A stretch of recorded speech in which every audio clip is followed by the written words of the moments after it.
give me a moment's peace and take out the trash? We pay taxes for people to come and take the garbage. Hey, listen, Greenie, no more sneaking rides to the junkyard. Yeah, man, take a taxi when you want to go to the junkyard. Hello and welcome to Hot Trash Unlimited, the show where me, Caleb, and me, Joe, seek out movies of various quality to decide whether or not they are hot trash. Varying degrees of quality, I think is the correct phrasing. Well, you know, it's been a minute since we've done this. Yeah. So we are starting a brand new series, which I think only makes sense to me. Do you get what we're doing here? Yeah, we're doing childhood books that we read that got less than stellar adaptations. Yes. Okay. Specifically, I think where I was going with it was like they were trying to go for franchises and it didn't And it just work. didn't happen. Yeah. And we have a lot to choose from that we could do. But we're going to start out with one that we were going to have be our finale, but We could not find any of the other movies on easily accessible streaming platforms. yeah, so we decided to go with this one. Surprise, surprise, a bunch of 2000s movies with mediocre reception. Of varying degrees of quality. Yeah, aren't broadcast. But this is one where there actually is a fair amount of people who like it. Joe, what did we watch today? Percy Jackson and the Olympians, The Lightning Thief, directed by Christopher Columbus in 2010. We've been expecting you. What's going on? The gods are real. You're half mortal, half god. My father's Poseidon, god of the seas. Your blood is special. This February. Why am I here? Zeus's bolt is the most powerful weapon ever created. It's been stolen. Everyone thinks you're the lightning thief. I didn't steal it. Lines will be drawn. If it's not returned by the summer solstice, there will be a war. And those with powers. All demigods have inherited skills. Must stand and fight. So, Joe, what was your first exposure to the Percy Jackson franchise? When I was younger, I don't know how this happened, but there was a summer book reading thing that Barnes & Noble did. If you read multiple books and you checked them off, you got to get a free book from Barnes & Noble of like a list. And I got Lightning Thief. Not knowing what it was, just picked it out randomly. And yeah, I love this series. Yeah. I love that series so much. Someone recommended it to me at one point, some adult who their kid had read it and they thought I would enjoy it, but I couldn't remember the name of it. So I never could read it. Then one day I went to the Nashville Public Library, and do you remember Playaways? Yeah. They were little MP3 players with an audiobook loaded on. And so we were going on a trip, so I was going to pick one out, and I saw the cover to the fourth book, Battle of the Labyrinth, and I was like, that's a cool cover. Didn't pay attention to the number 4 on there. And so I listened to it. All the books do a good job of, if this is someone's first Percy Jackson book, then They get everybody up to speed. yeah. So after that, I jumped to Lightning Thief and then read my way through the series. Obviously, the sequel series as well, although I fell off. I haven't kept up with his continuous stuff. There's been like 4 sequel series since then. Yeah. And I never got into the King Chronicles either. See, I read that one. I wasn't a fan of that. But If I went back and read it, I could probably point out a multitude of problems with it, but I liked it. I would say overall, though, the Percy Jackson series really holds up. Yes, it's very solid. Yeah. And very prime for an adaptation. It screams for one. The amount of like quotes on the back of those books being the next Harry Potter, like Yeah, and a lot of people. This was like screaming for an adaptation. With the way that things have gone with J.K. Rowling, but also just with the quality of Harry Potter stuff that has come out, a lot of people think that this is better than Harry Potter. I'm not sure I'd go that Harry far. Potter kind of has like this timelessness to it, even though it is very much like 90s. It has like a kind of timelessness to it. The Percy Jackson books are set in the 2000s. Yeah. They're making jokes about Hilary Duff and all that kind of stuff. Yeah. Which I think adds to the charm of the books, but definitely, yeah, you don't get the timelessness of Harry Potter. Mm-hmm. But I definitely think as a franchise, it has lasted better. And maybe that's because this failed and the sequel failed. And so we didn't get subpar movies out of it. Can you imagine if we kept getting movies set like with 3 years in between? Well, I thought about that because Percy gets a hellhound at one point in the series, and the hellhounds in this look terrifying. Like, not in the way that hellhound should, just in the, it's like, oh, those are ugly. Imagine if he was riding around on one of those for the sequels. But yeah, so Percy Jackson and the Lightning Thief, it is about a kid. And the Olympians, the Lightning Thief. Yes. It's about a kid who learns that he is the son of Poseidon and that there is a camp for demigods like him. This is also all caught up when Zeus's lightning bolt has disappeared and people suspect that he has done it. my knowledge of the book is going to cloud what happens in the movie because I would just accidentally slip into the book synopsis. Okay, you probably know the book a little better than I do because it's been a very long time since I read the book. And I've probably seen the movie more times in recent years than I've read the book. Well, the big difference is that in the book, he gets a prophecy that sends him on the quest, but everyone thinks that Hades is the one to have stolen the lightning bolt. Yes. In this, it's clear from the beginning that Hades hasn't stolen it. He's looking for it. Yeah, and he thinks Percy has it. Yeah, and so in the book, it's a road trip to LA where the underworld is. In this, they're getting pearls. It's a fetch quest. Yeah, it's a fetch quest to go to LA to get out of the underworld after they go there. Yeah. I actually want to kind of structure this like our other podcast, All New 52, because, you know, I didn't like this movie when it came out. I never watched it again. I thought maybe I would hit on it today and I'd enjoy it more. I didn't. I still don't like this movie. Okay. So I want to make sure that you get all your positives in here because you still enjoy this movie? Yeah, it's still decent. Okay. It's a bad adaptation, but it's not like a bad movie. So let's just start off with positives. Yeah. Okay, everybody's cast way too old in this movie, which is fine. Like, I disagree. The amount of kids that you have to hit gold with to like be good actors. I'm fine with you aging them up just a little bit. They hit absolutely zero of them in the first Harry Potter. It's just the kids kept acting and so they got good. But you go back to the first Harry Potter movies, none of those three kids are good. Radcliffe's all right. I'd say the only one who's good is Draco. Yes. It's Ham. He's great. Ham. Yeah, he's great from moment one. And I'm sure like Neville's fine and stuff, but like I don't think any of the main trio is good. It didn't bother me too much even when I was a kid, when I was super nitpicky about the things I didn't like with this movie back then. And it really didn't bother me too much that they were a little bit older. Yeah. That being said, Logan Lerman has the look for Percy, and I think he does an okay-ish enough job, but he also just looks surprised at every line that comes out of his mouth. And then the adults, I love all the adult casting for the most part. I have problems with a lot of the primary characters, though. Yeah. I would say the best of the three, because I don't like Alexandra Daddario. I don't like her in anything. Logan Lerman's a good actor in other things. Here, he has moments where he's fine. Mm-hmm. I just feel like the character is underdeveloped. Yeah. And he doesn't react to things that extensively. Like when he finds he's just out, surprised. when he thinks his mom has died, he acts like a guy who like accidentally lost one of his AirPods. He's literally like, oh man. Like definitely upset, but like he'll get over it in a couple days. Uh-huh. And I don't really think that's his problem. I think that's a larger problem that we'll get into. Yeah, it's a writing and direction problem. Yeah. But Brandon T. Jackson as Grover, I think is really fun. Completely different way of doing Grover. I like him a lot, but he's completely different, but I'm okay with it. Yeah. Because they went in just a completely different direction with it. They didn't try to make him like the book version. And like, is everything he says funny? No. But I feel like he's constantly doing his best with the material. It's charming. Yeah. Every time he hits someone with crutches, I laugh. It's great. And Joe Pantoliano as Gabe is perfect casting. So is Pierce Brosnan as Chiron. Yeah, he's pretty good. I do think that's one of the parts where the movie just looks awkward. And it's like, man, I don't think a good movie could do this any better, but centaurs are just kind of awkward to, yeah, they're awkward creatures. Well, I mean, and that's another positive I have. The effects, for the most part, pretty good. Holds up pretty well. There's a couple moments where it's like, this screen's looking very green. But other than that, like when they're fighting monsters, pretty good stuff. I think especially the finale is pretty decent looking.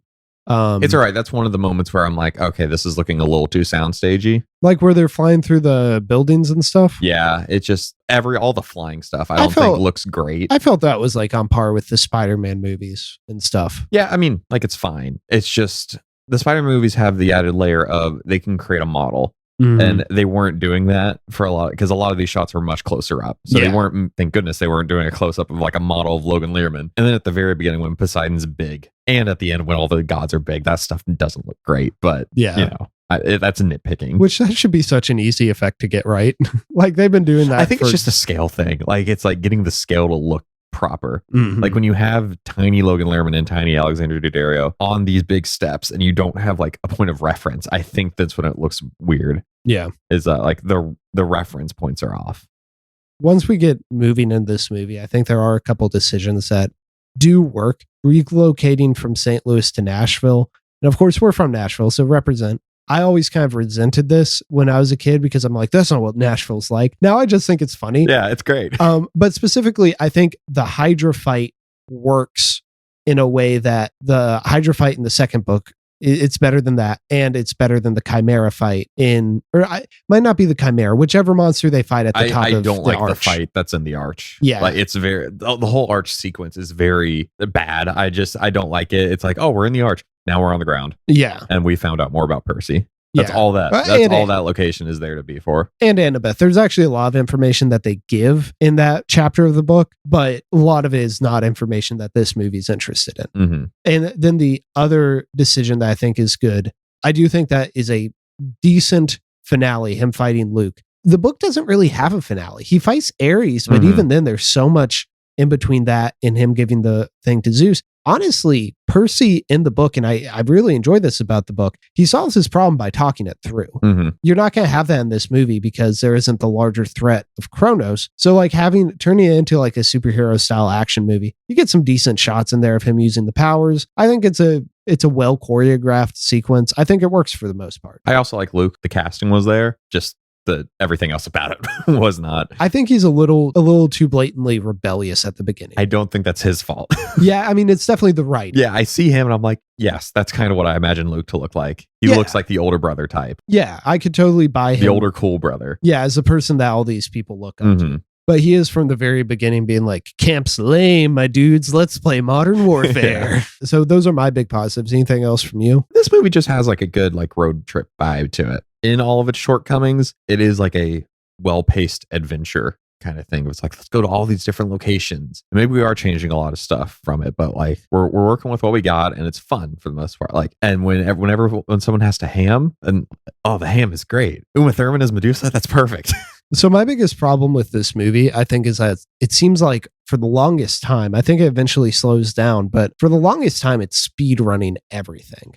And this isn't even a perspective of this is what it's like in the book. It's just like they're from one location to the other, to the other, to the other. You never really get a good sense of Percy's life just being him. You get very little downtime with him in his regular life. So when it turns topsy-turvy, there isn't like that shift that you get with the characters as they cross the threshold in a story. And then I also don't feel like they established the camp that well. That's my biggest problem. When I was younger reading those books, I wanted to go to Camp Half-Blood so bad. It is so lame in these movies. Yeah. It is the most like medieval, like we got all the props from the Warner Brothers soundstage. Let's use them. And it doesn't make any sense. One, it's very claustrophobic. I've never been to Long Island, so I'm not sure if it's just all long, tall trees and these cabins with no doors. Walls. Yeah, no walls and doors. It's all just like tents. Maybe that's the Long Island aesthetic that good old Rick missed when he was writing the books. But I feel like it's too claustrophobic. Everything's too tight. And they're just throwing stuff in there without logic. Like they have other centaurs walking around. They have philosophers walking around.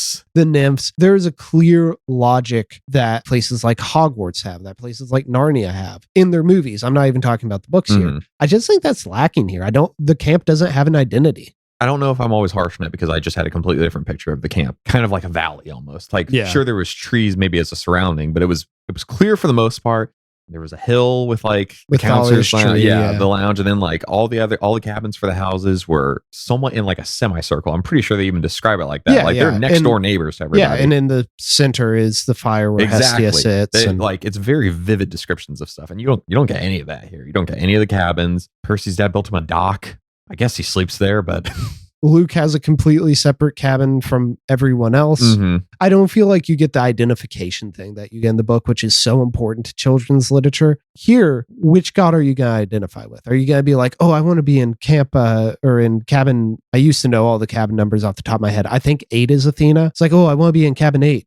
No, you're not going to be like that because she's the daughter of Athena. That's all you get to know about those campers. There's just a lot of fun opportunities to combine this with the modern world, but instead it is just sword and sandals. Yeah. The most modern thing about it is that Luke's playing Call of Duty.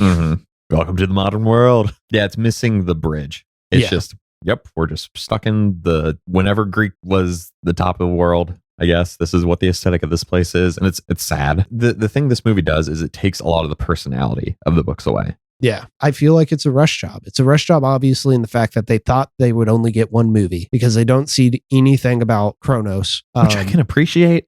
Like, especially in this day and age of everything's got to set up a franchise in the first movie. I can appreciate that it's like, oh, we're done. We're not trying to get a franchise out of this, even though the title of this movie is a subtitle.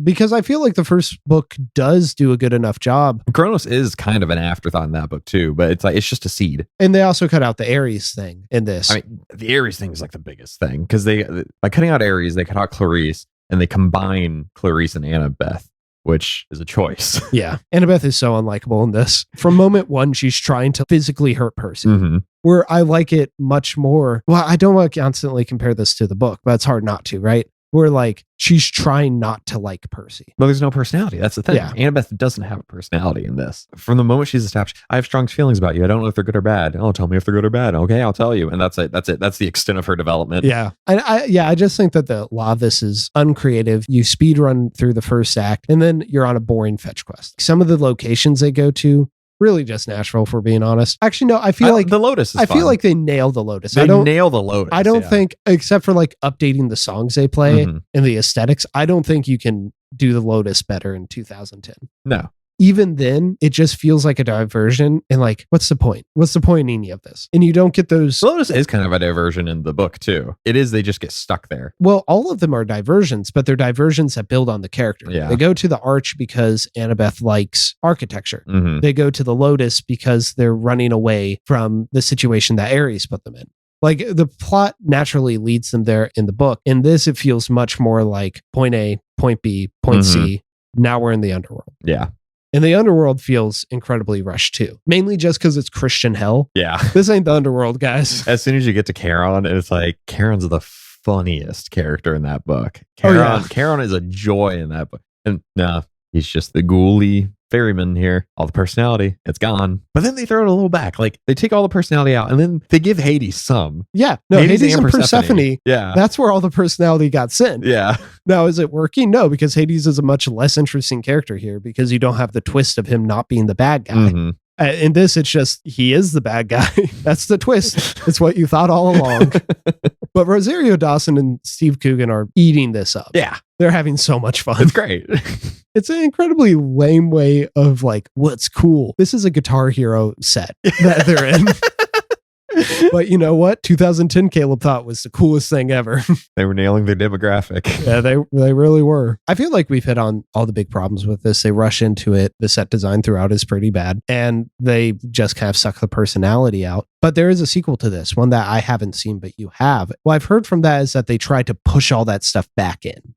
It's so weird. Because they retroactively, they're like, okay, we hear your complaints. Annabeth, she's blonde now. Still doesn't have gray eyes, but she's blonde now. Yeah, which who cares? Like, that's the bottom of the things. We've had this conversation. I feel like when such attention is drawn in the books, I feel like it's like almost a necessary thing. I mean, Percy has black hair in this and he doesn't. Like, clearly that didn't bother me, but. Yeah, aesthetic differences don't matter to me as much. Like, did you know in Lord of the Rings, Sauron isn't a big eye? I've never read it. Yeah, and I don't like the movies, so. Yeah, but like he's just a dude. But one of the most distinctive visuals from those movies is the fact that he's a giant eye on top of a tower. I think that works for the movies. I clearly don't care about aesthetics. I don't like those movies. Those are seen as good movies. I think that's where, since it is a good movie, you can look past some stuff. This is not a good movie. So the stuff that is not similar is drawn more attention to. Yeah, I guess. I mean, I definitely had that when I was younger, too. I have a hard time excusing stuff when it gets so much other stuff wrong, like at the same time. I guess I'm landing on the hair thing because like I had a person in college at one point who said something really dumb and they were talking about, it's like, they make Mary Jane black, then she can't have red hair, and I won't go see the Spider-Man movies because Mary Jane has to have red hair. So like that's kind of why I scoff at that kind of stuff, just because I've seen so many examples of it's like, well, you were so concerned, but then it worked. Yeah, it's just a kind of a thing where it's like,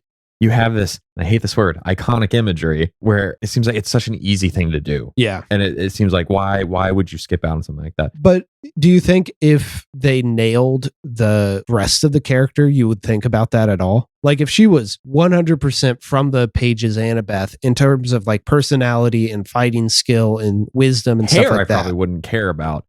The gray eyes, it bothers me. It's another aesthetic thing that's very drawn to multiple times in the book. Like piercing gray. I mean, Percy has very blue eyes like he does in the books. Like, it's like, oh, they got that. Okay. I mean, I had that too as a kid. I was mad that Reepicheep was a different color than he was in the books. I just feel like I don't have that as much anymore, especially because I have seen adaptations where they have gotten all that stuff right, and I don't care. Yeah. For the most part, all the Harry Potter characters look like they do are described in the books. Mm-hmm. I really don't like the Harry Potter movies because they're boring. It's like the bar of adaptions for me. And it annoys me when the easiest stuff that it is to get right. Like, is if you missed. can't get A right, then why are you even trying? Exactly. Okay. If you can't just do this baseline thing of making the people look like they do, like how they're described. That's my thing. Anyways, Sea of Monsters. Yeah. Yeah, they're retroactively, it's like, okay, we're following the books, and then they just throw it away in the third act where they introduce Kronos, and then he's defeated, like immediately. Mm-hmm. But then they tease another movie. It's bizarre. I really wonder, because you talked about how refreshing it was that this just ends. I wonder if you could somehow do it. You make each of the books. Obviously, you couldn't do the fifth book, but you make each of the books and then you just don't have Kronos be a part of any of it. Like, I have no idea how you would do it once you get to the end of the franchise. Well, I mean, they straight up kill Luke in this movie. Like, he gets impaled by a trident and like... Yeah, but it's like a water trident. I think he could easily survive. And he does. But it's like, well, here's the definitive end to this. It's not like, I'll get you next time, Jackson. Yeah. I mean, I never feel like, the characters are in danger here, which is a little disappointing. I mean, the fight choreography in this is really bad. Yeah. It's really bad stuff. It takes away from the camp stuff even more. What is it about Christopher Columbus? Because I don't think he's a good director, but he's made good movies. Did he just get lucky? Did he have other, like, I looked at the producing stuff. There's a lot of producer crossover from Harry Potter in this. Is it just all the they writing? were trying to make it another Harry Potter. Is it just all the writing? Yeah, I think it is. Yeah. I don't hate this movie or anything. Part of that's probably because as a kid, I was very disappointed because I was super excited. I remember driving home with my dad and just the entire way just explaining to him all the differences because I felt embarrassed because of this. See, I'm no longer there with it now. And now I'm just like, oh, yeah, it's one of a million City of Embers, Spiderwick Chronicles. See, me and my carts. sister saw it probably with my dad or something, I would imagine. And we came back and we're like, yeah, this is different. But like, it's still like, it's a bad adaptation, but I still think it's a decent enough movie. I wonder when the first movie that I watched where I forgave it for being wildly different from the books and stuff. We only have one other movie in this series that we're doing, unless we had a fifth one. That it's another one where I'm like, it's a bad adaptation, but I think the movie's good. Yeah, which I'm also excited to get to because I think also there's this thing where it's like once you have another adaptation of something out, like we're getting the Percy Jackson show, we don't know if it will be good or not, but like once you have another adaptation out, that takes less pressure off of this one. Yeah. You know what it probably was? It probably was Lord of the Rings for me because I watched the movies before I read the books. So it was kind of the inverse where like once I found out about all the changes, once I found out that Tom Bombadil wasn't in Fellowship, I didn't care because I was already in love with the movies. Yeah, I mean that's kind of the reverse thing where I always hear people like, oh, I don't want to read the books before a movie comes out. I'm like, I suffered through Dune before I saw the first Dune, just so for the sole fact I was like, I just want to see how they do. Yeah, which it's always fun. And we will be doing a little bit more of that in our series as we continue on. But is there anything else you'd like to say before we determine this movie's fate? Before we send it to Christian hell, I mean the underworld?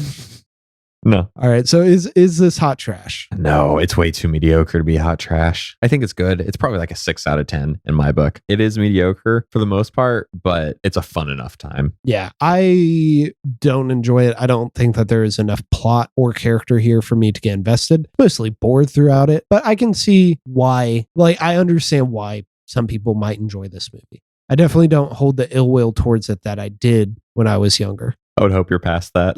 Well, I what remember, if like 10-year-old you just comes back full force? Well, I remember I wasn't even angry. I was just sad. Sad and embarrassed. I'm disappointed. I'm disappointed in you, movie. Yeah, it was a sobering experience for young Caleb. Well, and I guess I'll say this. It's because also that's what made me, the Percy Jackson books are what made me want to be a director because I read them. I forgot that was your goal, was to fix them. Well, it wasn't even to fix them because I came up with my ideas for the movie before the movie came out. Oh, yeah. When I read those books, I realized it's like, oh man, it would be so cool. And I like storyboarded things out and stuff. And I don't want to be a director now. So maybe it's, maybe I shouldn't like those books as much as I do. But, I mean, you're a classics major too. That's true. It did definitely push me in some other directions as well. Overall, Percy Jackson books, good. Percy Jackson movie, Not as good. All right. We will be back next time. I think it's still kind of up in there, which we're going to be watching. But if you grew up in the 2000s and you read some books and they had movies, they're probably going to be on here. Yeah.